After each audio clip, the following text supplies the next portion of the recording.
আসসালামু আলাইকুম। আশা করি সকলেই ভালো আছেন।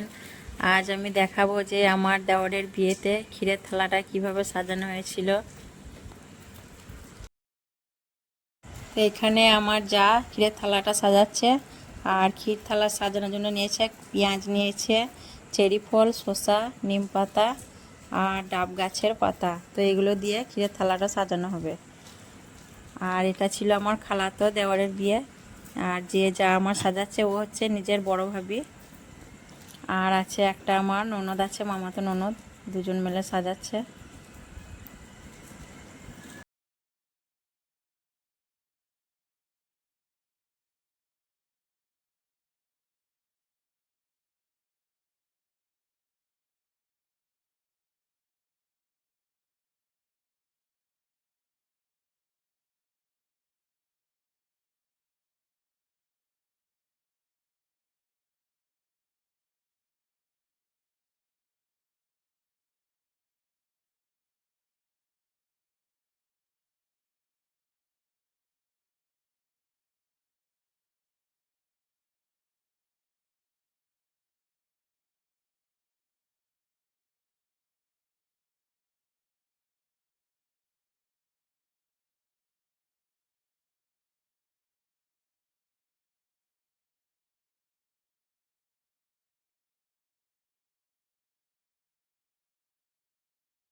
তো এইভাবে ক্ষীরের থালাটা সাজানো হচ্ছে চেরি, নিম পাতা, পেঁয়াজ এসব দিয়ে।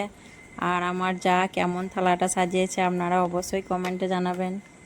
আর আমার ভিডিওগুলো ভালো লাগলে অবশ্যই লাইক কমেন্ট করবেন, আর আমাদের চ্যানেলটা সাবস্ক্রাইব করে আমাদের পাশে থাকবেন।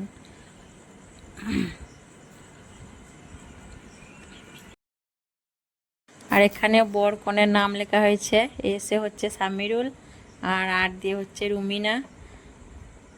তো ক্ষীরের থালায় ওদের দুজনের নাম লেখা হয়েছে। আর ক্ষীরের থালাটা সাজানো এখন কমপ্লিট হয়ে গেছে। তো অবশ্যই আপনারা জানাবেন যে কেমন সাজানো হয়েছে থালাটা।